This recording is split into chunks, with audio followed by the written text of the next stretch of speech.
22대 총선이 기다리고 있는 2024년 새해를 맞이해서 촛불행동TV에서 방송을 통해 한국 사회의 진보 개혁을 열망하는 유권자들의 선택에 도움을 주고자 22대 총선 특집 방송 2024년 총선 이 사람이라는 특집 방송을 마련했습니다. 오늘 그 첫 방송 시간인데요. 아주 주목할 만한 인물을 모셨습니다. 올해 인물로 꼽을 수 있는 정치인이죠.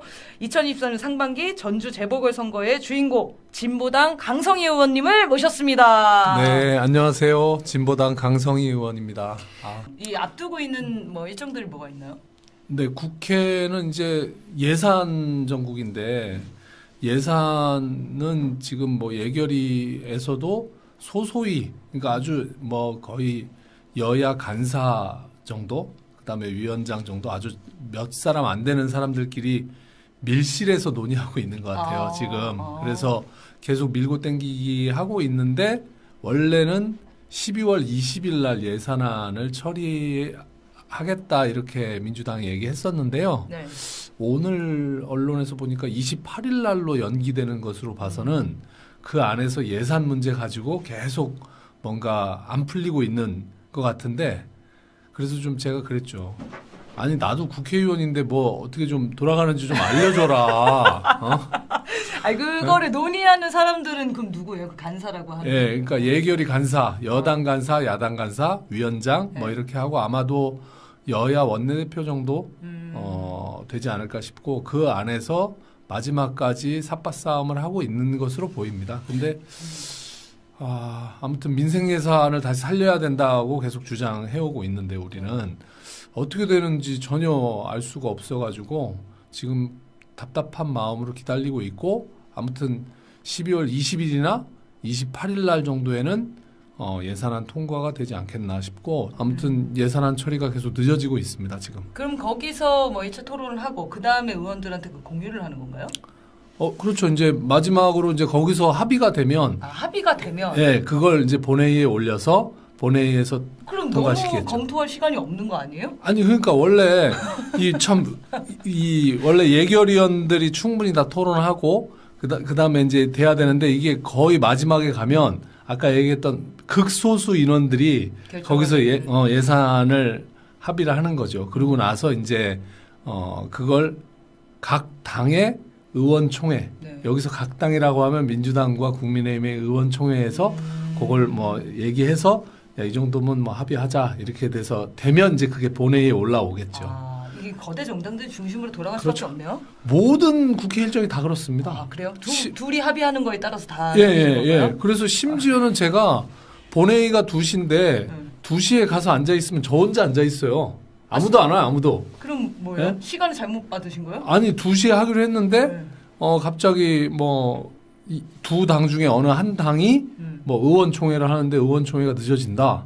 그럼 밀리는 거예요? 기다리는 거예요, 그냥 계속. 계속 기다리고 언제 끝나요? 의원총회 이렇게 되는 거죠. 의원이 자주 모셔야겠어요. 국회 현장 이런 걸 좀 들어야겠습니다. 정말 그래서 이 소수 정당은 특히 시간을 잘 모르는 것도 문제지만 어떤 안이 올라올지도 모르는 게 많아요. 그러니까 예를 들면 미리 사전에 합의된 안은 예를 들면 10개의 안인데 급작스럽게 민주당이든 국민의힘이든 우리 이 안을 올리겠소 이렇게 하게 되면 그 안이 올라올 수 있거든요. 왜냐하면 민주당 같은 경우에는 또 과반 이상이 되니까 그냥 회의 중간에 갑자기 회의하고 있는 본회의하고 있는 중간에 갑자기 이제 민주당이 이 안을 올렸습니다. 이 안을 표결하겠습니다. 이렇게 올라오는 경우도 있어요. 그러면 어떻게 검토를 하고 어떻게 결정됩니까? 그러니까 이제. 네. 진짜 답답하죠. 소수 정당, 그러니까 최소한 그 원내 교섭단체들끼리는 그것을 논의하고 합의하는데 소수 정당은 아예 알려주지도 않고, 그러니까 뭐야 이게 갑자기 옆에 있는 의원한테 막 물어보고 막 이러죠. 그래서 한 번은 이제 처음 국회 와가지고 막 따지려고, 아니 나도 국회의원인데 어떻게 되는지는 알고 내가 회의에 참여해야 되지 않냐 이렇게 얘기했더니 이게 국회 관례가 그렇다고. 그래서 너무한데요? 기본소속당 용해인 의원님한테도 하소연하고 정의당 의원들한테 하소연해도 자기네들은 이제 벌써 몇 년 이미 겪어온 일이라 익숙하군요. 네, 그렇습니다. 이게 소수정당이 또 비애가 있네요. 그 얘기를 좀 뒤에서 또 들어보겠습니다. 제가 진짜 궁금한 건데 국회의원 되시고 네. 좀 바뀐 점? 의회에 가서 해야 될 일이 완전히 전환된 거잖아요. 사실 경험이 있으신 것도 아니고. 그렇죠.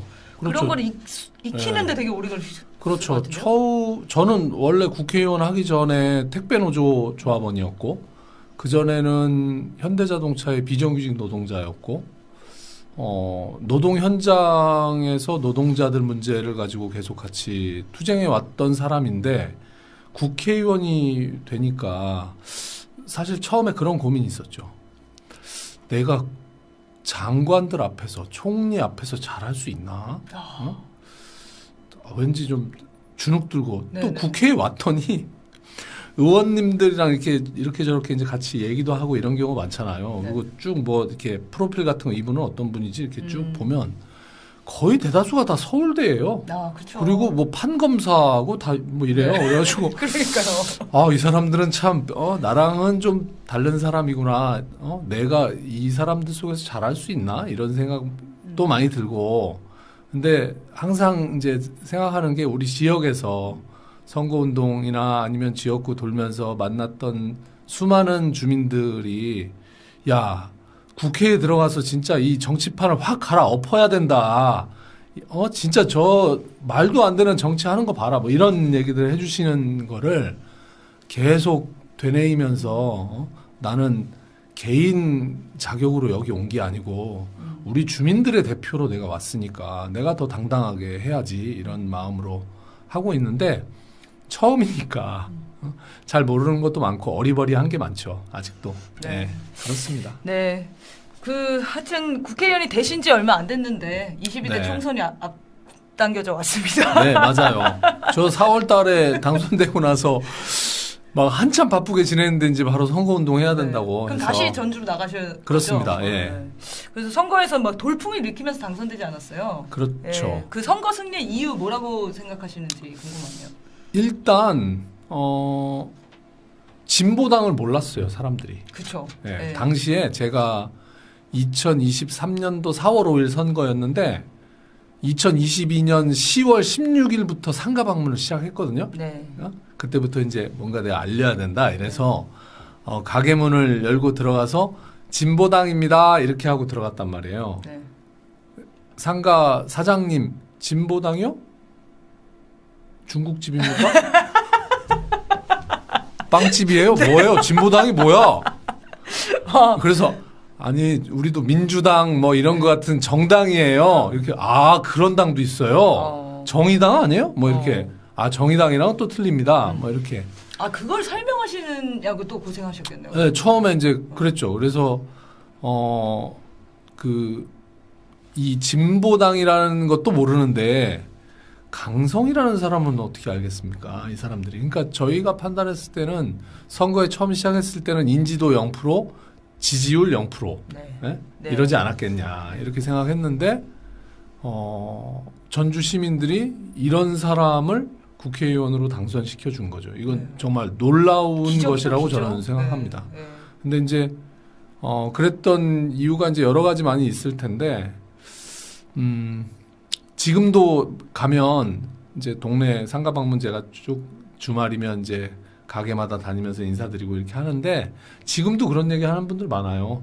나는 강성이는 오늘 처음 보네? 그러면서 근데 강성이를 지지했던 수많은 당원들이 여기에 와서 얼마나 열심히 했는 줄 아냐? 그러니까 저희 진보당 당원들이 선거 때 평일에는 300명에서 400명, 주말에는 1,600명에서 2,000명. 그 정도 점령 아닙니까? 네, 전국에서 다 전주로 다 오셔가지고 우리 곳곳에서 막 쓰레기 주우시고 네. 막 피켓 들어주시고 막 이렇게 하니까 그리고 일부 정말 열심히 도와주신 분들은 거의 2달 가까이를 자기 일을 휴직하고 한 300~400명 정도 되시는 분이 방을 얻었어요.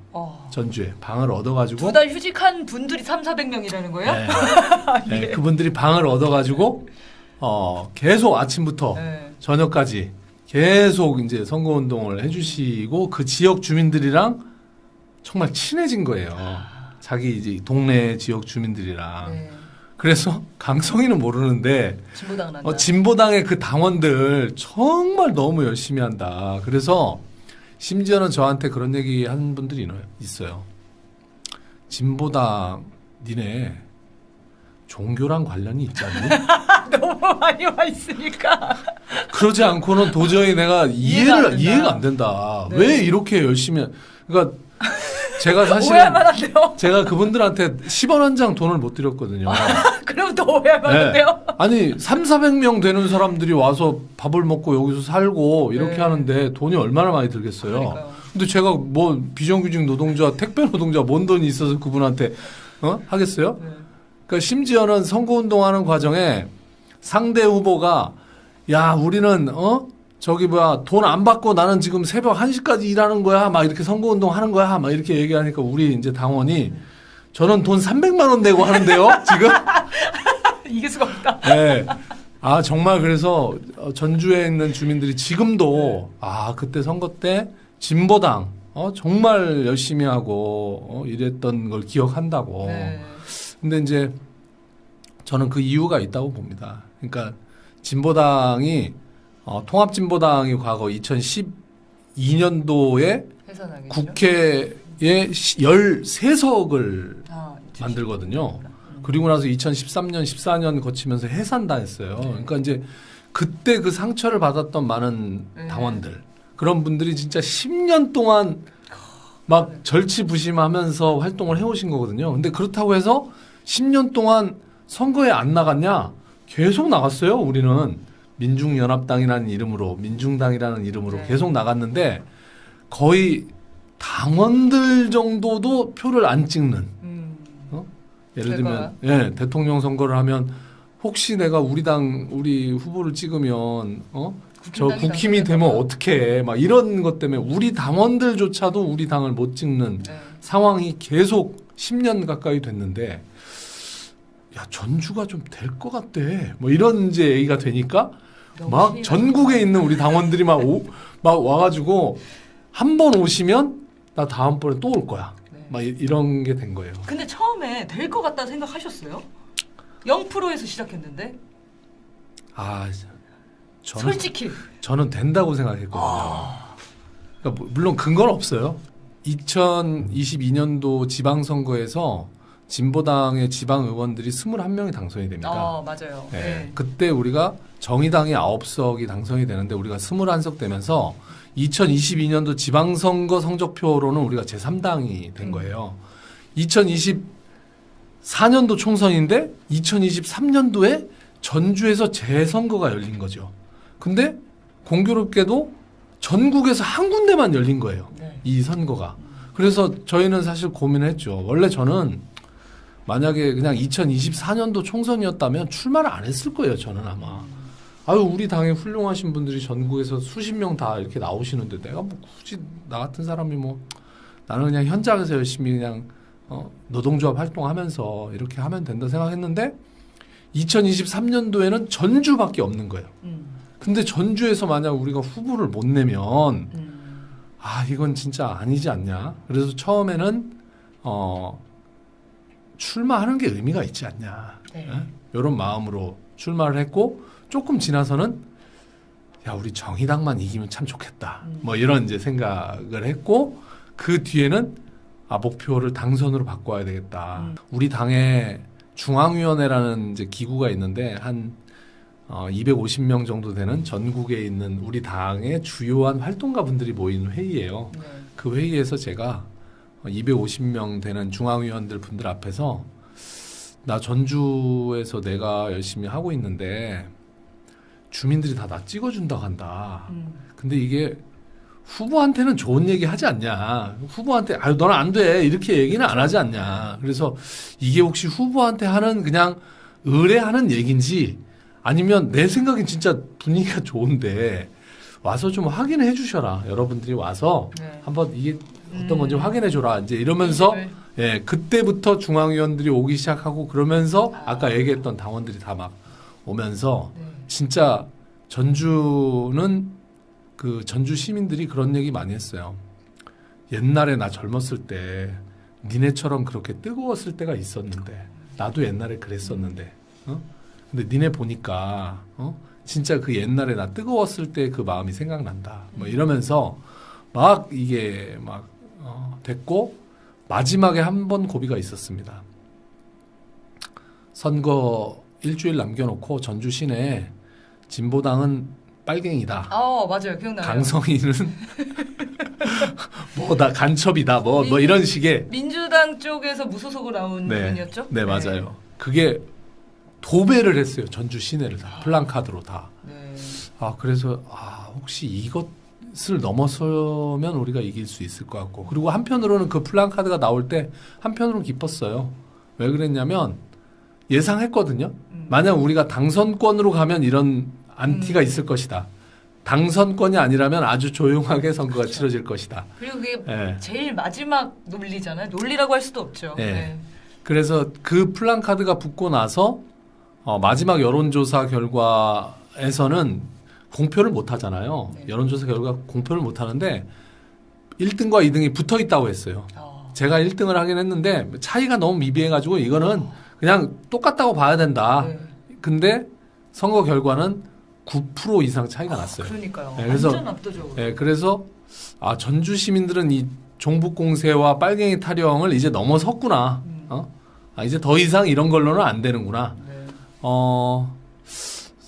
국회에 들어오고 나서도 이재명 대표를 한번 만난 적이 있거든요. 그 단식하실 때 제가 이제 저희 당에서 이제 힘드시지 않냐 이렇게 해서 한번 방문한 적이 있는데 그 자리에서 그 얘기를 하셨거든요. 11월 달에 간첩단 사건이 날 것 같다. 그래서 제가 그래요. 그것 또한 뭐 같이 싸워서 이겨내야죠. 이렇게 이제 말씀드렸는데 결국 간첩단 사건은 일어나지 않았잖아요. 그래서 제가 보기에는 이제 더 이상 글쎄 더 이상이라고 얘기할 수는 없지만 아무튼 지금 국면에서는 이 그동안에 계속 그런 조작 사건이나 이런 것들이 더 이상 힘을 발휘하지 못하는 지경까지 왔구나. 왜냐하면 올해 12월이 지나고 나면 국정원의 대공수사권이 없어지거든요. 그리고 그것이 뭐 경찰이나 이런 데로 이첩돼요. 그래서 국정원이 자기의 어떤 그동안에 계속 해왔던 어떤 요것을 이 기득권을 놓치지 않기 위해서라도 간첩 조작 사건이라든지 뭔가의 조직 사건이라든지 이런 것을 분명히 만들어낼 것이다. 근데 지금 오늘이 지금 12월 말로 지금 다가가고 있으니까 앞으로 며칠 아니면 이제 없어지는 거예요. 국정원의 대공수사권이. 그래서 정말 우리 국민들의 의식과 수준이 이제는 이 정도까지 올라온 거구나. 이런 생각을 저는 하게 됐습니다. 저도 그때 전주 선거 기억나는 게 전주에 사시는 시민분들이 특히 이제 민주당 당원분들이 민주당은 보이지도 않고 진보당만 보인다고 너무 열심히 한다고 그게 진짜 민심으로 확인이 됐었거든요. 아마 진짜 그런 민심으로 당선이 되신 것 같고 또 한 가지 생각이 나는 거는 윤석열에 대한 분노 게이지가 엄청 차고 오를 때 갑자기 나타난 선거였어요. 네, 그렇죠. 그래서 그렇죠. 야 이때다 거의 전주가 전국 선거처럼 뜨겁잖아요. 맞아요. 그랬죠. 그때도 사실은 선거 구도를 처음부터 우리는 윤석열 심판 선거로 가야 된다 이렇게 잡았고 다른 많은 후보들은 처음에는 전주가 너무 낙후하지 않냐. 우리 지역을 발전시키는 어떤 나는 후보다. 뭐 이런 얘기들을 많이 했었거든요. 근데 우리는 초지일관 이번 선거는 우리 지역을 발전시키는 이런 선거가 아니라 윤석열 심판의 의지를 모아내냐 아니냐다. 요거 그래서 전주 시민들도 아마 그걸 보셨던 것 같아요. 누가 예를 들면 민주당 계열 후보든 뭐 진보당이든 다른 무소속이든 많이 나왔는데 누가 정말 윤석열 심판의 길로 제일 세게 달려갈 수 있냐. 그리고 저희들이 얘기했던 건 윤석열 심판하려면 민주당만 가지고는 안 됩니다. 야권이 총단결해야 됩니다. 야권을 단결시키려면 예를 들면 180명 정도 있는 민주당 의원들 중에 한 명을 더 단성시키는 게 중요한 게 아니라 진보당을 보내주면 진보당이 야권을 단결시키는 촉매제를 만들어 보겠다. 뭐 이런 것들이 저는 어필했다고 봅니다. 그러니까 국민들이 수준이 너무 높아져 있었고 맞아요. 일치 단결돼 있었죠. 뭐. 네, 맞아요. 그때 당시 이제 무소속 후보로 안혜욱 후보가 나왔었잖아요. 네, 맞아요. 안혜욱 회장님도 10몇 프로 받지 않았습니까? 맞아요. 10%를 넘겼죠. 네, 그러면 두 네. 분이 합치면 정말 압도적인 민심이었던 거잖아요. 그렇죠. 네, 깜짝 놀랐습니다. 진짜 그래서. 깜짝 놀랐습니다. 그 안혜우 후보님 사실은 두 분 다 0%에서 시작하신 분들이에요. 아니 저는 그래도 좀 오래 그래도 몇 개월 이렇게 했는데 안혜우 후보님은 진짜 그냥 금방 훅 오셨어요. 그냥 그러니까요. 갑자기 훅 오셨는데 갑자기 지지율이 막 올라가더라고요. 그리고 경상도 분이시거든요. 예, 그러니까요. 그러니까 예, 그래서 깜짝이었죠. 와 그래서 사실 저희 선본에서 야 이게 위기감 느끼시구나. 마지막으로 이게 뭐야 도대체 그랬었죠. 예. 그래서 진짜 예. 진보당에서 정말 총력을 다해서 그때 구호가 한석의 기적이셨죠. 예. 정말 진짜 한석의 기적을 지금 만들고 계신 것 같고 저는 그래서 진보당 하면은 제일 유명한 게 현수막과 네. 그리고 두 번째로 유명한 게 우리 의원님이 윤석열 면전에 대고 든 피켓 네. 줄일 것은 예산이 아니라 윤의 네. 임기 이게 완전 이슈가 됐었잖아요. 네. 제가 달린 댓글 몇 개 네. 가져왔는데 뭐라고 달렸냐면 저분은 월급 받을 만하다. 요즘 보면 진보당이 프레임 싸움 잘한다. 표현도 멋지고 기계도 멋지다. 이런 댓글들이 많이 달렸거든요. 반응 어떠셨습니까? 그러니까 반응보다는 그걸 하기까지 약간 근데 좀 떨려 보이시던데요? 그럼요. 그럼요. 혼자. 사실은 그걸 하기 전에 네.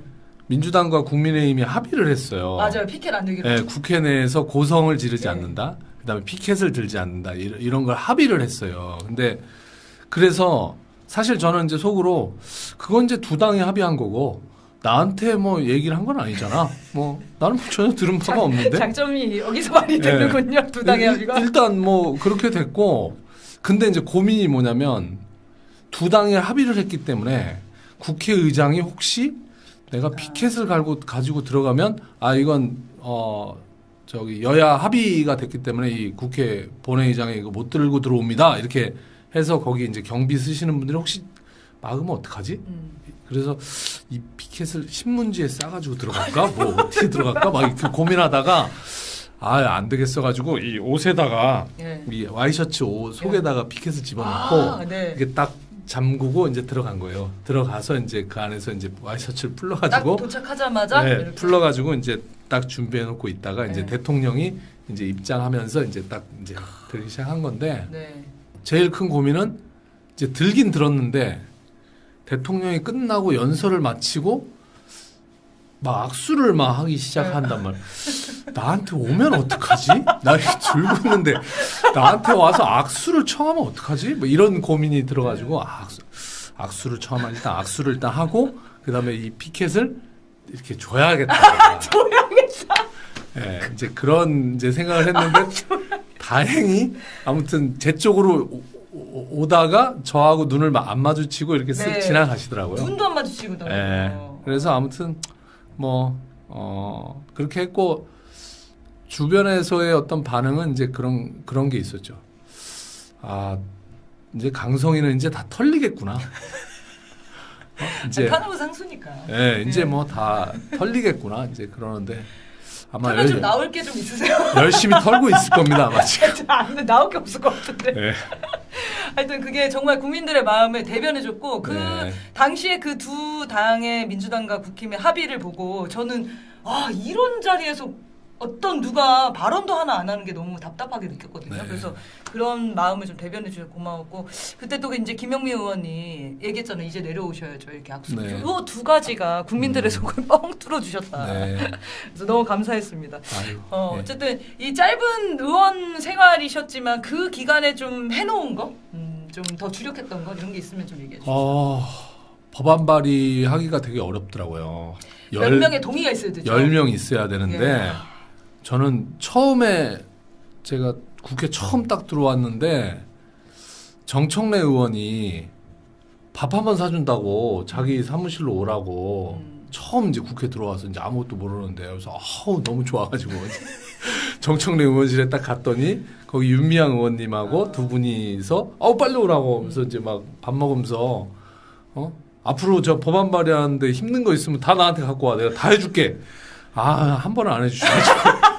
무슨 법안을 발의했는지 얘기해주세요. 아니 뭐 여러 가지 하긴 했는데 아무튼 너무 한 번도 사인 안 해주셨어요? 네, 너무 바쁘. 윤미향 의원님은 많이 해주셨는데 네. 정청래 의원님 너무 바쁘셔서 그런가 아무튼 안 해주셨어. 그래서 법안 발의하는 게 되게 힘들긴 했는데 문제는 법안 발의를 했거든요. 네. 했는데 아직 상임위에 올라가지 않은 게 너무 많아요. 그러니까 시간이 제가 법안 발의하기, 그러니까 제가 국회에 오기 이전에 이미 쌓여있던 법안이 너무 많고 네네. 이것을 하기도 지금 너무 벅찬 거예요. 국회가. 그러니까 시간이 너무 작다 이런 생각이 들고 또 하나는 제일 그래도 아무튼 의미 있었던 건 쌍특검이죠.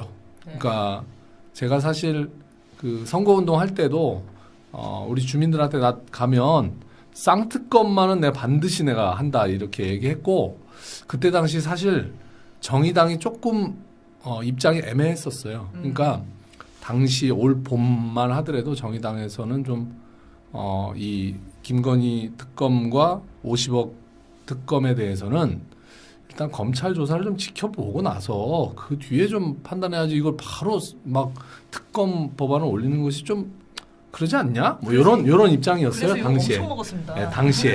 근데 이제 제가 4월 5일 당선되고 나서 우리 진보당은 들어오자마자 우리는 이게 당론이에요. 나는 우리 전주에서 우리 주민들한테 다 이거 한다고 얘기했어요. 나 이거 해야 돼요.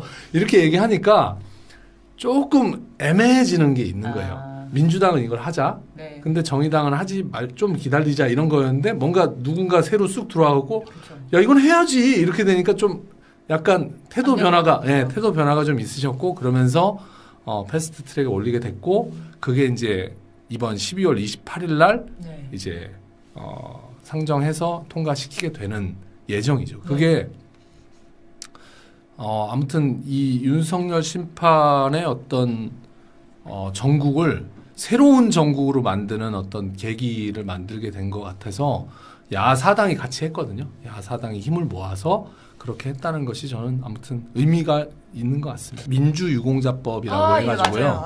네. 그 법을 사실 되게 오랫동안 논의해 그렇죠. 왔고 그게 정무위에서 이제 하는 건데 계속 국힘은 반대해 왔고 계속 시간을 계속 끌어왔어요. 그래서 사실 그 민주유공자법을 만들기 위해서 노력해 오셨던 분들이 매 회의 때마다 저희 정무위 회의실 앞에 다 오셨거든요. 어르신들이 오셔가지고 이거 꼭 해야 된다 했을 때 아유 당연히 해야죠 했는데 국민의힘이 반대를 하면 아마도 그 이후에 파행이 될 것이다. 다 이제 더 이상 정무위 회의는 열지 못할 것이다. 사실 저는 좀 그것도 속상한 일인데 정무위만 놓고 봐도 과반수 이상을 야당이 이미 차지하고 있거든요. 그러니까 24명의 정무위원 중에서 한 16명 정도가 야당이에요. 그래요? 네, 그러면 이미 과반을 훨 넘어서는 거거든요. 근데 단독으로 뭘 하는 걸 되게 부담스러워 하시더라고.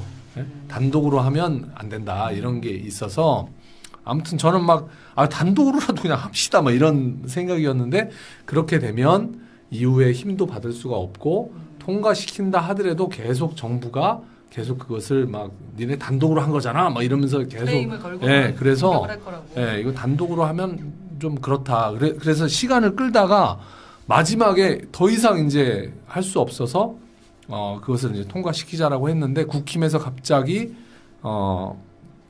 안건조정위원회를 열어달라고 요청을 했어요. 그러니까 국회법에 그렇게 되어 있거든요. 그러니까 몇 명 이상이 이 논의를 하는 데 있어서 문제가 있으니까 안건에 대해서 축조심의라고 해야 되나요? 적은 인원들끼리 다시 심의를 할 수 있게 해야 된다 이렇게 되어 있는데 거기에 야당목 원래 만약에 민주당과 국민의힘만 있었다면 3대3이 되거든요. 근데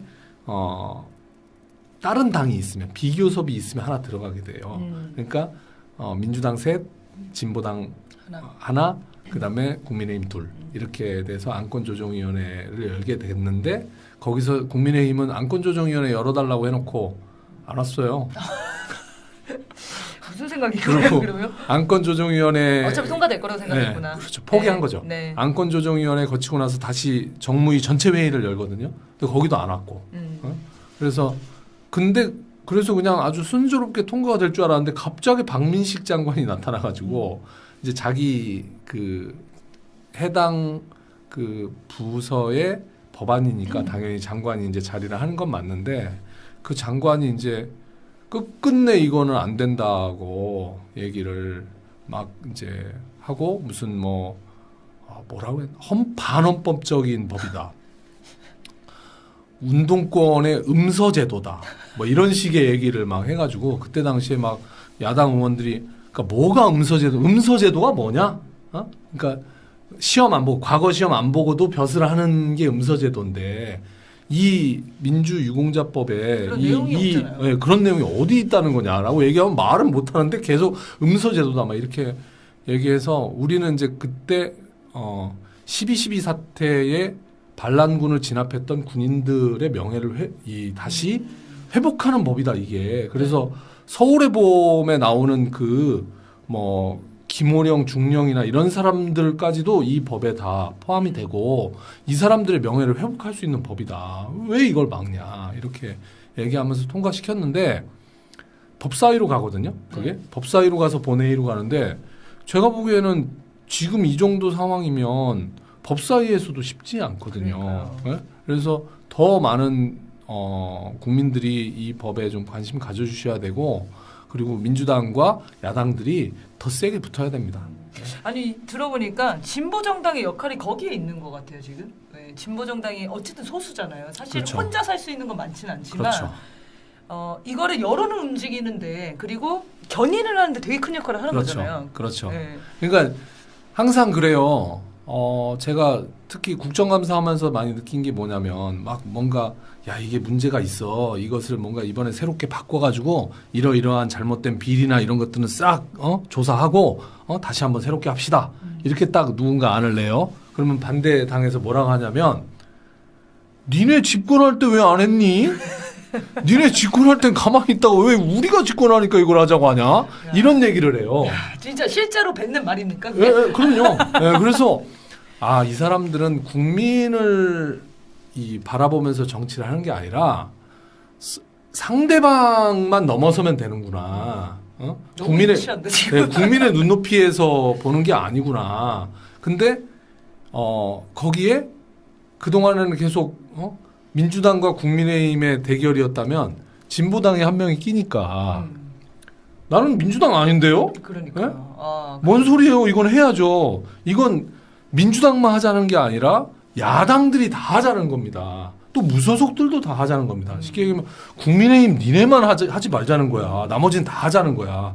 이런 프레임이 가능해지죠. 그렇게 하면 압박이 실제로 되는 거죠. 그렇죠. 국회 안에서도. 그렇죠. 그래서 민주당도 단독으로 뭔가를 하는 것이 있고 조금 뭔가 이게 여론에서 좀 밀린다든지 이러면 야사당이 같이 하자 이렇게 해서 하는 게 있고. 네. 민주당은 사실 몸집이 크기 때문에 그렇죠. 그 안에서 합의하기도 복잡하잖아요. 근데 뭐 소수 정당의 장점이라고 보면 장점이죠. 저희는 의원총회를 안 합니다. 의원의 결정과 의총을 안 하고 저희가 그냥 결정합니다. 제가 혼자라. 그러니까요. 네. 그게 또 장점이자 또 단점이잖아요. 그럼요. 얼마나 부러운데요. 남들 의총한다고 하면 나는 의총도 안 하고. 그러니까 말입니다. 하여튼 근데 이번 총선에서도 이런 진보정당이 제도적 한계가 있잖아요. 사실 더 많이 진출하기가. 지금 막 병립형이다, 뭐 연동형이다 이런 문제들이 있는데 그거와 관련해서 좀 어떻게 생각하세요? 당연히 저희는 연동형으로 돼야 된다라는 생각을 하는데 네. 나 진짜 이렇게 솔직하게 이렇게 얘기하면 안 된다 했는데 계산해봤거든요. 네.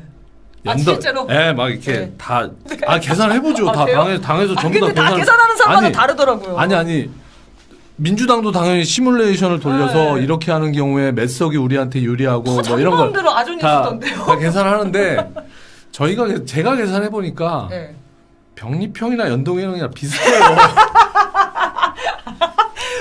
근데 과거 사례를 보면 병립형일 때 더 많이 진출한 경우도 많아요. 그렇죠. 물론 당연히 연동형으로 해야 소수 정당이 당연히 취지가 있으니까. 넓어지고 더 많이 나갈 수 있다고 하는 것이 있는데 지금 현재 지지율만 놓고 보면 3% 장벽이 있거든요. 3%를 못 넘는 정당들한테는 병립형이냐 연동형이냐가 의미가 없어요, 사실은. 그렇죠. 예. 그래서 사실은 저는 속으로 뭐가 더 좋을까 막 했는데 당연히 연동형이 당연히 좋긴 하지만 이것을 안 된다고 해가지고 막 우리는 막 그냥 막 다 끝이야 이런 거 아니다. 네. 근데 어찌됐든지 저는 연동형으로 가야 되는 이유는 소수 정당들이 뭔가 더 국회로 들어올 수 있는 길을 넓히는 것도 있지만 저는 그거보다 더 중요한 건 연합 정치를 가능하게 만드는 계기가 되기 때문이다라는 거예요. 아까 얘기했잖아요. 민주당과 국민의힘만 있으면 서로 상대방만 넘어서면 된다고 하고 뭔가 올바른 합리적인 대안을 만들기 어렵거든요. 근데 만약에 제3의 어떤 세력이 원내 교섭단체가 된다고 하면 이건 정말 새로운 정치가 열릴 거다라는 거고 특히 지금 시대의 화두인 윤석열 심판과 탄핵을 만들어내는 데 있어서는 저는 연동형을 통해서 소수정당과 제야를 민주당과 함께 연대시키지 않으면 전 불가능하다고 보는 거예요. 그러니까 저는 민주노총이 저의 어떤 뭐라고 해야 될까요? 고향이라고 해야 될까요? 저 민주노총 조합원이고 민주노총도 100만 명의 조합원이 있는데 민주노총의 공식적 입장으로는 사실 민주당을 지지하면 좀 이건 아니지 않아? 그러니까 당연히 국민의힘과 윤석열은 진짜 이건 빨리 우리가 탄핵하고 어떻게든 끌어내려야 된다는 것이 민주노총의 입장이긴 한데 그러면 민주당은 그만큼 잘했어? 이런 정서가 있단 그렇죠. 말이에요. 네. 근데 그런 사람들한테까지도 윤석열 심판의 길을 열기 위해서는 우리가 힘을 다 모아내야 된다라고 하는 것을 만들기 위해서라도 연동형이 필요하다. 그런 얘기를 계속 하고 있는데 네. 어렵습니다. 네. 어쨌든 대단결을 하지 않으면 윤석열 탄핵, 윤석열 퇴진 쉽지 않겠다라는 그렇죠. 정국을 국민들이 다 알고 있는 거고요. 그렇죠. 그거를 열어내는 것도 정치인들이 해야 되는 것이기도 그렇죠. 하고요. 그렇죠. 네. 저는 또 이것도 궁금하더라고요. 진보당에 대한 어떤 인지도가 뭐 현수막이나 그리고 헌신적인 당원들의 활동으로 많이 올라가긴 했는데 대표적인 진보정당, 굉장히 오래된 정당임에도 불구하고 대표적인 진보정당으로 인식하기 좀 어렵잖아요. 그런 이유는 뭐라고 생각하세요? 정의당이 있었잖아요. 네. 네. 사실은 통합진보당이 해산되면서 통합진보당은 해산됐고 우리는 당이 없어졌고 그리고 정의당은 거기서 빠져나와서 진보의 대표성을 부여받았죠. 그래서 사실은 지난 10년 동안 제가 얘기했잖아요. 출마 계속 했었다고 우리 당에서도. 네. 근데 출마해서 열심히 선거운동하고 다 끝났어. 그러면 이제 나를 좋아했던 사람들이 있을 거 아닙니까? 지지자들, 저 친구들이라든지 뭐 가족들이라든지 아유 고생했어. 내가 너 생각해서 찍었어. 정의당. 이렇게 되는 거예요. 헷갈려서. 그러니까, 네. 네. 진보의 대표성이 정의당에게 있기 때문에 네. 우리가 아무리 뭘 열심히 해도 사람들은 진보당이라고 생각하지 않고 정의당이라고 생각한 거예요. 정의당의 그 위치, 그 그렇죠. 이미지가 있죠. 예. 네, 그 이미지가 굳건했죠. 그것을 극복하는데 10년 걸린 거고 그것을 극복하는 계기가 된 게 전주 선거예요. 전주 선거에서도 사실은 처음에 많은 분들이 진보당과 정의당을 헷갈려 했거든요. 네. 근데 전주 선거 이후에 진보당이라는 당이 있다는 것을 알게 됐고 이제는 리얼미터에서는 계속 그 여론조사를 하는데 넣어줍니까? 넣어줍니다. 진보당을 진짜 넣어줍니다. 안 넣어줬는데 네. 지금은 그래서 리얼미터 여론조사에 예를 들면 민주당, 국민의힘, 정의당, 진보당, 그다음에 기타 정당 이렇게 들어갑니다. 이게 원내 정당의 힘이군요. 네, 그렇습니다. 네. 네. 그렇게 됐고 사실 전주 선거 이후에 한석의 기적이라는 얘기를 했잖아요. 저는 한석의 기적은 4월 5일 날 시작되는 게 아니고 시작됐고 내년 4월 10일 날 꽃 피우게 될 거다라고 생각하는데 지난 4월 5일 날은 저 혼자 출마했지만 내년 4월 5일 날에는 지금 현재 84명이 총선 후보로 당내에 선출 절차를 마무리했고 예비 후보 등록을 지금 거의 한 70여 명 정도가 예비 후보 등록을 했고 최종적으로는 비례 후보까지 포함하면 90명 야. 정도 되는 후보들이 내년 총선에서 진보당의 이름으로 네. 뛰게 될 것 같다. 엄청나네요. 그 기자회견 봤는데 기자회견에서 이제 그 심판을 넘어 탄핵으로, 탄핵을 네. 넘어 개헌으로 이런 구호를 네. 두셨더라고요. 네, 그 맞아요. 의미가 뭔지 좀 설명해 주십시오. 아니, 그러니까 뭐 윤석열 심판에 대한 얘기는 사실 오래전부터 계속 해왔는데 그 심판이라는 게 뭐냐 그래서 그 전주 가면 막 무슨 막 그 가게들 가서 막 요새 얼마나 어려우세요 막 장사 너무 안 되시고 막 힘드시죠 막 이렇게 얘기하면 윤석열 때문이요 그게 그렇게 얘기하시면서 진심이거든요. 우리. 어떻게 끌어내릴 거요 그렇죠. 가서 좀 제대로 좀 해봐 이런 얘기를 하시는데 끌어내릴 수 있는 방법이 뭐가 있습니까 탄핵 말고 예? 그래서 우리는 윤석열 심판 무슨 퇴진 뭐 이런 것보다 구체적으로 탄핵해야 된다라는 것은 이제 이 시대의 사명으로 되고 있지 않냐. 네. 처음에는 탄핵 조금 좀 너무 세지 않아? 뭐 이거 지금 이게 맞아? 뭐 법률적으로 뭘 잘못한 게 있어 윤석열이? 그 얘기 뭐 많았죠. 이런 여러 가지 얘기들이 있었는데 아유 우리 주민들이 그렇게 해야 된다는데 그래서 탄핵해야 된다라는 거고 다만 아까도 말씀드렸다시피 그러면 탄핵 이후에는 그러면 대한민국은 어디로 간단 말이냐. 사실 저는 여기 이제 촛불 행동 TV니까 지난 박근혜를 끌어내렸던 촛불이 박근혜 끌어내리고 나서 뭐 했습니까? 다 집으로 돌아가셨잖아요. 네. 우리의 사명을 다 했다. 박근혜를 끌어내렸으니 이제 제대로 된 대한민국 만들어질 것이다라고 생각하고 다 집으로 돌아갔는데 집으로 돌아가고 나서 사실은 문재인 그 5년 동안의 우리의 삶이 촛불에서 우리가 그렇게 외치고 요구했던 것을 담아냈냐. 저는 그러지 못했다고 보거든요. 그러면 윤석열 탄핵 이후에 또 똑같은 방식으로는 안 된다. 그러면 그것이 뭐냐? 개헌이다.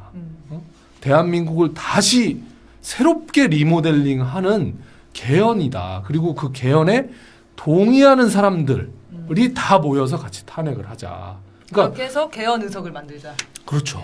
네. 좀 그렇게 돼야 된다고 보고 개헌의 내용에 대해서도 얼마 전에 김용민 의원님이 찾아오셔가지고 진보당에서 개헌도 고민하는데 사실 민주당도 고민하고 있다. 자기 김용민 의원님도 적극 고민하고 있다. 그래서 같이 한번 토론해 본 적이 있거든요. 네. 개헌의 내용을 뭘로 할 거냐 이런 것들을 저희는 이제 당내에서 예전부터 준비해 왔던 것도 있고 민주당도 그런 걸 준비해 오신 것이 있더라고요. 그래서 계속 같이 이제 논의해 나가면서 그 중에서 제일 중요한 것은 대통령 결선 투표제다. 좋네요. 만약 대통령 결선 투표제를 헌법에 명시하게 되면 이제 더 이상 무슨 이 수구 보수 세력은 더 이상 집권하기 어려울 것이다. 응? 그리고 웬만한 모든 나라들은 다 결선 투표를 한다. 지금 보면 30%밖에 안 되는 지지율을 받아서도 대통령이 되는 경우도 있고 그러잖아요. 근데 결선 투표제를 하면 50%를 넘겨야 되기 때문에 네. 그것이 국민들의 뜻을 정확하게 반영하는 것이기도 하고 그런 논란 무슨 단일화를 못해서 우리가 안 됐다. 그 87년 6월항쟁 이후에 있었던 대통령 선거에서도 김영삼, 김대중이 단일화하지 못해서 노태우한테 넘겨줬다 이런 얘기들을 했잖아요. 근데 이제 더 이상 그럴 고민은 이제 안 해도 되는 그렇죠. 거죠. 자기가 찍고 싶은 사람 찍고 그다음에 1, 2를 결선 투표하면 되잖아요. 그렇죠. 네. 그럼 좀 더 자기 지향에 맞게 투표를 할 수 있게 되겠네요. 그럼요. 그렇게 되면. 네. 그리고 연합 정치도 더 가능해지고. 네. 그런 내용들을 지금 안을 이제 수고하시고 있는 거고. 그렇죠. 괜찮은데 이거 개헌 구호 좋은 것 같습니다. 네. 이거에 대한 논쟁이 탁 붙어야 되는데 사실 우리나라 정치가 내용 토론은 온데간데 없고 서로 도덕성만 핥히고 있지 않습니까? 네. 그런 게 너무 그 정치 혐오를 불러일으키는 것 같아요. 그렇죠. 네. 그래서 이후에 만들어질 대한민국 만약 우리가 탄핵을 할 수 있다면 하고 나서 만들어지는 대한민국은 어떤 방향으로 가야 되고 무엇을 중심에 놓고 가야 되냐 이런 것에 대해서 정말 동의하는 사람들 예를 들면 우리 민주노총 조합원들은 나 평생 비정규직 노동자인데 평생 진짜 사장 한 번 못 만나고 이번 노조법 2조 3조도 거부권 당하지 않았습니까? 네. 그래서 사실 우리 노동자들은 그 헌법에 넣으라고 하면 상시 근로를 하는 사람은 무조건 정규직으로 뽑아야 된다. 이걸 헌법에 넣어야 된다. 이렇게 고민을 하거든요. 그러면 이제 대한민국에 비정규직이라는 게 없어지게 만들어질 수 있잖아요. 이제 그런 것처럼 농민들은 또 어떤 고민을 하냐면 야 노동자들은 니네는 월급이라도 받는데 월급도 받고 매년 최저임금이 인상되잖아. 네. 어찌됐든 최저임금법이라는 게 있어서.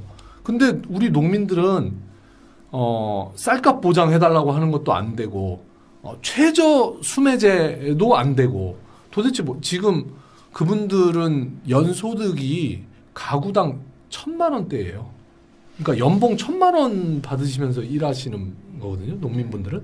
이제 이런 분들은 또 나름대로 헌법에 농민의 기본권이 들어가야 된다. 뭐 이런 이제 주장들을 하시죠. 그러니까 그런 각계각층의 어떤 대한민국이 이제는 어떻게 변해야 되냐라고 하는 것을 담은 내용의 헌법을 만들자. 네. 새로 만들자. 이런 게 이제 앞으로 더 많이 논의됐으면 좋겠습니다. 네, 그렇게 되기 위해서면은 이런 지향을 가진 정치인들이 많이 국회에 들어가서 토론이 돼야 될 텐데. 그럼요. 네, 그럼 저는 이제 의원님한테 개인적으로 궁금한 거 아마 잘 모르시는 분들도 있기 때문에 쭉 노동운동을 해오셨잖아요. 이게 가장 특이한 이력이에요. 현대자동차 전주공장에서 일하시면서 비정규직을 대규모 정규직 전환하는 투쟁을 해서 성공하셨어요. 승리하시고 그리고 퇴사를 하고 택배 현장에 투신하셨다는 거잖아요. 네, 그렇죠. 왜 그러신 거예요? 왜 그러신 거예요? 처음 정규직이 딱 돼서 이제 출근을 하시면 되는데. 정규직 생활을 한 5년 했습니다. 5년 하셨어요? 네. 그러면 뭐 퇴사하실 네. 수 있겠네요. 네. 하여튼 그런 전환의 어떤 인생의 경로를 바꾸신 거죠, 또 어떻게 보면. 그렇죠. 예, 그런 선택을 어떻게 하다 하시게 됐는지. 비정규직으로 들어갔고 비정규직 노동조합을 했는데 그때 당시에는 무슨 일하다 다치면 내일부터 나오지 마 이런 얘기를 들어야 했어요. 무슨 산재 처리 이런 거는 뭐 꿈도 꿀 수가 없었고. 근데 정규직들은 1년에 한 번씩 빨간 머리띠 메고 막 임금 인상도 하고 막 이런단 말입니다. 네. 우리도 노동조합이 있었으면 좋겠다. 그때는 노동조합이 없던 시절이군요. 예, 없었죠. 노동조합. 2005년도에 노동조합을 처음 만들면서 네. 같이 노동조합에 가입하게 되고 10년을 싸웠습니다. 그러니까 기본적으로 10년에 익숙하시네요. 예, 야구운동도 10년. 10년 싸웠는데 그 이유가 뭐냐면 2년 이상 계속 근로했으면 정규직으로 간주한다는 조항이 있어요. 네. 파견법에. 네. 근데 나는 2년 넘었는데 왜 난 정규직이 아니야? 그렇죠. 그다음에 왜 계속 업체야? 네. 사람들이 내 이름을 부르지 않고 이 업체 이렇게 불러주는데 왜 내가 이렇게 살아야 돼? 라고 했던 수많은 사람들이 노동조합 문을 두드리고 네. 싸움을 하기 시작했어요. 그 싸움을 하는 과정에서 우리 전주공장의 조합원들 중에서 제가 그때 지회장을 했거든요. 노동조합 대표를 했는데 18명 해고당했고 한 50명 정도가 징계를 맞았고 그리고 저는 구속됐고 손배가압류를 30억 맞았고 와. 근데도 싸움을 멈출 수가 없다는 거예요. 우리 동료들이. 그래서 제가 그럼 제가 지회장을 내려놓겠다 이러면서 싸움을 멈췄거든요. 그러니까 더 싸움을 계속했다가는 더 큰 피해가 있을 것 같고 그랬는데 그 뒤에 이제 그 싸움을 멈춰지고 나서 해고 생활 3년 6개월 하고 있는 기간에 다시 협상이 돼서 이제 정규직 전환이 된 거예요. 그러니까 뭐냐면 우리는 법으로는 우리가 이겼어요. 네. 법으로는 이겼는데 파업을 해서는 진 거죠. 근데 회사 입장에서는 앞으로 시간은 몇 년 더 걸리겠지만 법으로는 우리 주장이 옳다라는 것을 알고 있었던 거예요. 그러니까 그러면 쌍방간에 서로 고소고발했던 것들은 서로 다 취하하되 니네들은 정규직 해줄 테니까 이걸로 합의하고 마무리합시다. 네. 이렇게 된 거죠. 그래서 사실 그때 합의로 현대자동차 울산, 아산, 전주 공장에 있는 비정규직 노동자들 1만 명이 정규직이 됩니다. 그래서 1만 명이 정규직이 됐는데 문제는 뭐냐면 우리 1만 명은 정규직이 됐어요. 근데 우리가 일했던 1만 개의 자리에는 1년도 안 돼서 잘리는 촉탁직으로 다 채워지는 거예요. 더 심각해진 거네요. 그렇죠. 네. 그러니까 니네들은 투쟁을 했고 니네들은 손배도 30억 맞고 뭐 이렇게 했는데 이거 다 없애줄게. 야 니네는 정규직으로 와. 우리는 그래 알았어. 우리 정규직 갈게 했는데 그 뒤에 우리가 일했던 그 자리에는 1년도 안 돼서 계속 잘려 나가는 거예요, 사람들이. 왜냐하면 비정규직으로 2년 이상 근무하면 네. 정규직으로 간주한다고 하는 조항이 있으니까 2년 되기 전에 다 자르는 거예요. 네. 아, 이게 우리가 바랬던 비정규직 철폐인가? 이런 건 아니지 않아? 뭐 이런 고민도 있고. 네. 그래서 막 같이 이제 투쟁했던 이제 동료들 같이 사선을 넘었잖아요. 막 해고도 당하고 막 이랬던 동료들과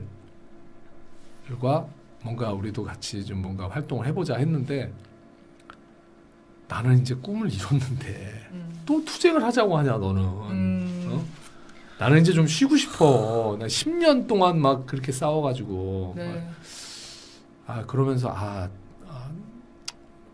되게 힘들었어요. 정규직 5년이 되게 힘들었어요. 저는 오히려? 저한테는 되게 힘들었고 그래서 한 1년 고민을 했습니다. 저도 1년 고민을 해서 난 새로운 곳에서 다시 시작하고 싶어 이렇게 해서 당시에 2021년도에 택배 노동자들이 1년에 과로사로 22명이 돌아가시거든요. 네, 기억납니다. 네, 그래서 여기에 있는 노동자들이랑 함께 하고 싶다 해서 이제 택배 노조로 갔고 거기 갔는데 사람들이 너무 좋아하는 거예요, 저를요. 왜냐하면 저는 10년 동안 쌓아온 그 경험이 있잖아요. 그 현대자동차를 상대로 해서 네. 어떻게 파업을 하면 어떻게 조합원들을 또 불러 모으고 그런 얘기들을 같이 하면서 너무 기쁘고 즐거웠던 것 같아요. 그래서 택배 노동자들과 같이 한 2년 못되게 활동을 했는데 이제 아까 얘기했던 6월 달에 이제 전주에서 선거가 있다 해서 아까 말씀드렸던 것처럼 처음에는 출마만 하는 거지 뭐. 그리고 저 다시 택배로 다시 돌아올게요. 좀만 기다리세요 했는데 이제 더 중요한 네. 임무를 맡게 되셨네요. 네, 그렇게 됐죠. 네. 그 택배 노조가 만들어지고 택배 기사님들에 대한 인식도 높아지고 사실 휴일 그렇죠. 보장 문제 뭐 이런 거 많이 싸웠었잖아요. 그렇죠. 국민들의 전폭적인 지지를 받았음에도 법안이 통과가 안 되거나 노조는 또 탄압을 당하기도 했고 현재도 진행 중이죠. 그럼요. 이것도 지금은 쿠팡이 생겨가지고 네. 옛날에는 쿠팡이 없었는데 쿠팡이 생겨서 더 심해졌죠. 어마어마한 노동 탄압을 하고 있습니다. 네. 그러니까 이런 노동 문제가 정말 너무 산적해 있고 촘촘하고 그 교묘하게 법망을 피해가지고 악질적으로 하는 거 정말 이런 게 어려운 것 같아요. 그래서 사실은 두 가지가 필요한데요. 하나는 이제 개별 사업장의 투쟁으로 문제를 해결하기보다는 법을 만드는 것이 필요하다. 그래서 국회 내에서 노동자들의 어떤 노조법이나 이번에 2, 3조도 사실 거부당했는데 정말 그건 너무 작은 부분이고 더 노조법을 촘촘하게 노동자들을 보호할 수 있는 법을 만들어야 하고 또 하나는 사실 글쎄요. 이 TV를 보고 계시는 분들이 노조하면 왠지 자네들은 뭐 기득권이고 막 이렇게 생각할란가 모르지만 대한민국의 노동조합을 가지고 있는 사람들이 얼마 되지 않습니다. 10% 정도밖에 안 됩니다. 전체 일하는 노동자들 중에 10%밖에 안 되는데 저는 이 노동조합에 가입하는 숫자를 대폭 늘려야 되고 최소한 40% 50% 정도까지 올리게 되면 사실 일반 사람들이 그렇게 얘기하거든요. 저 노조 진짜 자기네들 기득권만 자기네 이익만 생각하는 나쁜 사람들이야 생각하는데 자기가 노동조합이 있는 회사에 들어가면 잘 됐다 이렇게 생각하거든요. 맞아요. 네. 네? 그래서 더 많은 국민들에게 노동조합을 열 수 있게 해줘야 된다. 네? 이렇게 저는 생각하고 있습니다. 그러니까 정치운동과 노조운동을 네. 동시에 추진을 해야 국민들의 삶이 바뀌는 거잖아요. 그럼요. 이거는. 네. 그래서 그렇게 진짜 민주노총에 대해서 악의적인 보도들 이런 것들 보면서 오해하시는 분들이 여전히 있고 하지만 결국에는 이 노동자들의 삶을 바꾸는 게 다 제 가족이에요. 그렇죠. 노동 안 하는 사람이 없어서. 그렇죠. 네, 저는 충분히 가능한 얘기고 더 법적인 제도 이런 개선도 필요할 것 같습니다. 그리고 또 다음 질문은 이 질문 좀 드리고 싶었는데 어쨌든 지금 윤석열 퇴진 투쟁들이 곳곳에서 산발적으로 이렇게 벌어지고 있잖아요. 나오시는 분들 제일 많이 하는 얘기가 왜 빨리 모여서 힘있게 하지 못하냐 이런 얘기 많이 물어보세요. 그래서 진보당이랑 지난주 토요일이죠. 지난주 토요일 날 2시에 그 시국 대회를 또 촛불행동 참가하고 진보당 참가하고 이런 일들이 지금 월에 한 번 뭐 이렇게 좀 진행은 되고 있는데 속도가 나지 않는 거에 대해서 답답해 하시거든요. 그거에 대해서 좀 방향, 전망 글쎄요. 희망적으로 좀 부탁드리겠습니다. 사실 그 저희 전주에서는 네. 전주에서도 시국회의라고 하는 어떤 그 단체가 있어가지고 제야 원로 선생님들이 네, 선생님들도 오시고 또 촛불 또 하시는 분들도 다 오시고 저희 진보당도 가고 막 이렇게 해서 계속 집회를 했었어요. 네네. 네? 한 월에 한 번 정도씩이라도 계속 했거든요. 근데 점점 줄어드는 거예요. 집회에 참여하는 분들이. 그래서 이게 뭐 때문에 이럴까 이러는데 저는 그런 느낌이에요. 국민들이 내년 총선만 기다리고 있구나. 내년 총선에서 이 본때를 보이겠다라고 생각하고 있구나. 그래서 그걸 사실 느끼게 된 건 지난 강서구청장 선거였거든요. 네. 제가 국회의원 재선거를 제가 했잖아요. 네. 저희 지역의 투표율이 20%대였어요. 근데 강서구청장도 재보궐선거였는데 구청장 선거고. 네. 50%를 넘었거든요. 진짜 말도 안 되는 네. 수치잖아요. 근데 그날은 노는 날도 아니잖아요. 네, 맞아요. 내가 일을 해야 되는 날인데 투표를 하기 위해서 아무튼 모든 노력을 쏟아야 갈 수 있는 날인데도 불구하고 그렇게 했다는 건 우리 국민들이 열기가 식었다는 게 아니라 이건 표로 내가 심판해야 되겠구나라고 하는 것을 직감적으로 알고 계시는 것 아닌가 이렇게 생각이 들고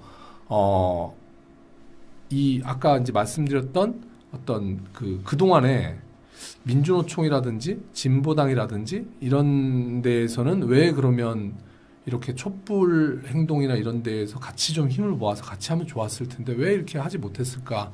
근데 그 어떤 조직의 전체 구성원들한테 뭔가 이것을 얘기하기가 지금 들어선 지 얼마 되지도 않았는데 벌써 그냥 뭐 퇴진하라 이게 좀 거시기 하지 않아?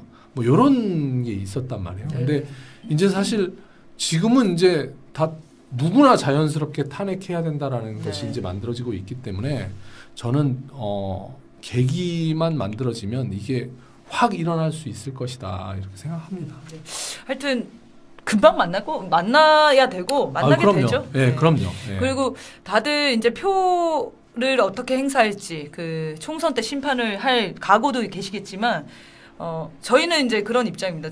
항쟁 없이 총선에서 이길 그렇죠. 수가 없다. 그렇죠. 그래서 이 촛불이랑 거리의 정치, 이 광장의 정치가 같이 함께 가야지 총선에서 반드시 이 국민들이 승리하는 결과를 가져온다고 생각합니다. 그렇죠. 그런 데서 이제 진보당도 앞으로 앞장서서 헌신해 주실 거라고 믿고요. 솔직히 얘기하면 과거를 잘 돌아보면요. 박근혜 퇴진 촛불이 만약 없었다면 박근혜 탄핵은 없었을 겁니다. 그렇죠. 왜냐하면 당시에 민주당은 탄핵하면 안 된다라는 입장이었어요. 처음에. 맞아요. 근데 막 국민들이 막 어마어마하게 이거 탄핵해야 된다 이렇게 하니까 그 힘으로 사실 탄핵했거든요. 저는 비슷할 거라고 봅니다. 내년에도 만약 지금 말씀하신 것처럼 우리 국민들의 어떤 이런 항쟁으로 이것을 압박하지 않으면 그냥 국회에 있는 그 구성원들 안에서 이건 뭐 법적으로 뭐가 문제가 있고 무슨 뭐가 있어서 뭐 여러 가지 복잡해질 거라고 생각하고 그것을 정리할 수 있는 것도 국민의 어떤 열기가 모아져야 된다. 저희도 그렇게 생각하고 있습니다. 네. 자, 질문은 이제 두 가지 남았습니다. 하나는 의원 강성희가 생각하는 정치의 궁극적인 목표는 무엇입니까?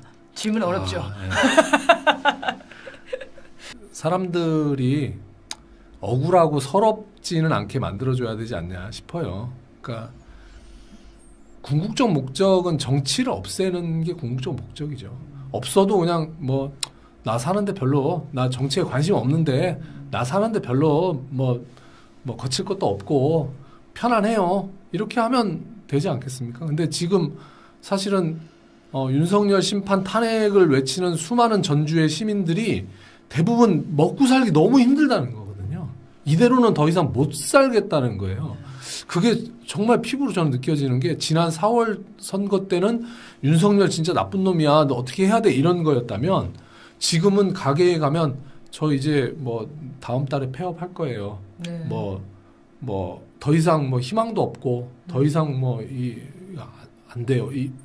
그러니까 이런 게 이 주민들의 그 분노라는 것이 점점 더 왜곡되어 가고 있구나 이런 생각 들어서 이런 사람들이 정치에 관심 없어도 되는 그냥 자기 할 일만 하고 살아가는 세상이 정치의 궁극적인 목적 아닐까. 저랑 목적이 다르시네요. 저는 모두가 정치하는 세상을 꿈꾸고 있었는데. 아유, 저는 사실 정치에 관심 없었어요. 관심 없고 저는 노동조합만 관심이 있었거든요. 그게 정치죠. 같은 네. 얘기를 하고 있었습니다. 예, 맞아요. 네, 그럼 마지막으로 2024년 4월 총선의 역사적 의미와 함께 우리 사회의 진보와 개혁을 열망하는 유권자들에게 드리고 싶은 말. 그냥 짧게 말씀드리면 뭉치면 승리하고 분열하면 패배한다. 저는 이 말씀 꼭 드리고 싶고 유권자분들도 제가 그렇게 말씀드리면 다들 그 말이 맞다. 내년 총선이 어떤 의미를 가진다는 것은 정말 모든 국민들이 다 잘 알고 계시는데 정치 안에서는 계속 자기 것을 자꾸 이렇게 세고 있거든요. 소탐 대실한다 이런 얘기들 많이 하는데 지금은 크게 뭉쳐서 싸워야 할 텐데 예를 들면 좀 그런 고민이 있습니다. 예를 들면 정의당에서는 정의당 플랫폼으로 모여보자. 기본소득당에서는 기본소득을 중심으로 한번 모여보자. 저희는 원로 선생님들이 얘기하는 것처럼 민주당을 비롯해서 모든 야권이 하나로 총단결할 수 있는 방법 찾아야 된다. 네. 여기서 자꾸 이렇게 진보끼리 따로 모이고 뭐끼리 따로 모이고 신진보 있고 구진보 있고 이렇게 해서는 안 된다. 네. 다 크게 하나로 단결해서 하나로 할 수 있는 방안이 뭐냐 이걸 찾아야 된다. 이걸 찾으면 내년도에 우리는 진짜 역사를 바꿀 것이고 만약에 내년도에 진짜 그런 작은 이익 때문에 만약에 우리가 심판을 못 한다면 이건 지금 그렇죠. 네. 이 정치를 하고 있는 지금 우리가 후대들한테 진짜 대대로 진짜 죄를 짓는 거죠. 네. 저는 그렇게 생각합니다. 네. 그래서 이번 총선이 정말 중요해질 것 같고요. 그런 데서 진보 정당들의 역할도 매우 무거운 것 같습니다. 단결과 단합을 만들기 위해서 노력해 주시길 바랍니다. 자, 그러면 오늘 2024년 총선 이 사람 특집 방송을 이제 마칠까 하는데요.